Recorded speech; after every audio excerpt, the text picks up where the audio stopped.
रॉबिनने पुण्यातल्या एका नामांकित कॉलेजमधून MBA पूर्ण केलं। त्याला खराडीच्या एका नामांकित मल्टीनॅशनल IT कंपनीमध्ये नोकरी मिळाली। फ्रेशर असूनही कंपनीने त्याला 7 लाख रुपयांचं पॅकेज दिलं।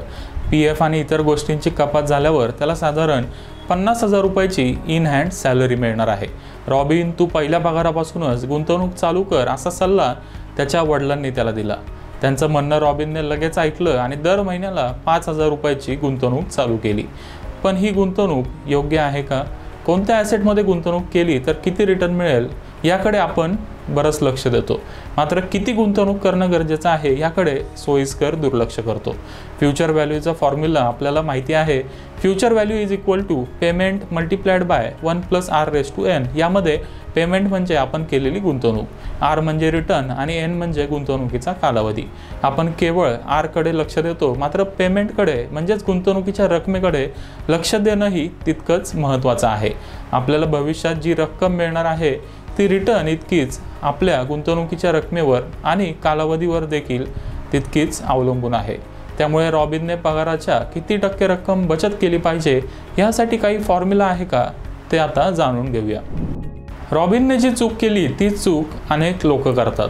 आपण गुंतवणूक करतोय याचं समाधान मिळावं म्हणून आपण काही नॉमिनल रक्कम गुंतवत असतो, मात्र असं करून आपण स्वतःचीच फसवणूक तर करत नाही ना, याचा विचार होणं गरजेचं आहे। 50-30-20 फॉर्म्युलाचा वापर करून आपण गुंतवणुकीची रक्कम ठरवू शकतो। या फॉर्म्युलानुसार आपण 50% पगार दैनंदिन गरजांसाठी वापरू शकतो, 30% पगार आपण इतर इच्छा आणि स्वप्न पूर्ण करण्यासाठी वापरू शकतो। उदाहरणार्थ, रॉबिनला पुढच्या काही वर्षात घर आणि कार खरेदी करायची, या 30% पगारातून तो यासाठी भांडवल जमा करू शकतो। उर्वरित 20% रक्कम मात्र दीर्घकालीन गुंतवणुकीसाठी वापरली पाहिजे। ही 20% रक्कम रिटायरमेंट किंवा मुलांचं शिक्षण यासारख्या दीर्घकालीन उद्दिष्टांसाठी वापरली पाहिजे। रॉबिनचा पगार आहे 50,000 रुपये, यापैकी किमान 20% रक्कम त्याने लॉंग टर्म गुंतवणुकीसाठी वापरली पाहिजे। रॉबिनचं वय सध्या 25 आहे। त्याने जर म्युच्युअल फंड्स, युलिप किंवा नॅशनल पेन्शन स्कीमसारख्या योजनांच्या माध्यमातून इक्विटीमध्ये गुंतवणूक केली आणि त्याला 12% वार्षिक रिटर्न मिळाला तर त्याला 5.5 कोटींचा रिटायरमेंट फंड मिळेल। ही रक्कम आत्ता मोठी वाटत असली तरी 35 वर्षानंतर या कॉर्पसची व्हॅल्यू सध्याच्या व्हॅल्यूपेक्षा नक्कीच कमी असेल।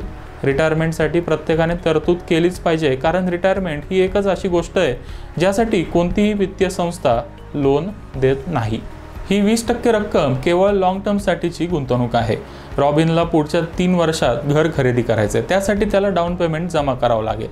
त्याची तरतूद त्याने उर्वरित 40,000 रुपयांमधून केली तर अधिक फायदा होईल, त्यामुळे त्याची बचत जास्त होईल। आता महत्त्वाचा प्रश्न म्हणजे रॉबिन एवढी बचत करू शकेल का? महिन्याचे इतर खर्च, मोबाईल, कार, फॉरेन ट्रिप यासारखे स्वप्न पूर्ण करण्यासाठी बरेच पैसे लागणार आहेत।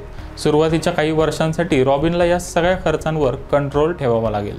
त्याचे अनेक मित्र आयफोन वापरत असतील, मात्र घर आणि चांगली रिटायरमेंट यासारखे मोठे उद्दिष्ट गाठायचे असतील तर आयफोन, महागडी कार, दरवर्षी फॉरेन ट्रिप या गोष्टींपासून त्याला सुरुवातीचं काही वर्ष लांब राहावं लागेल।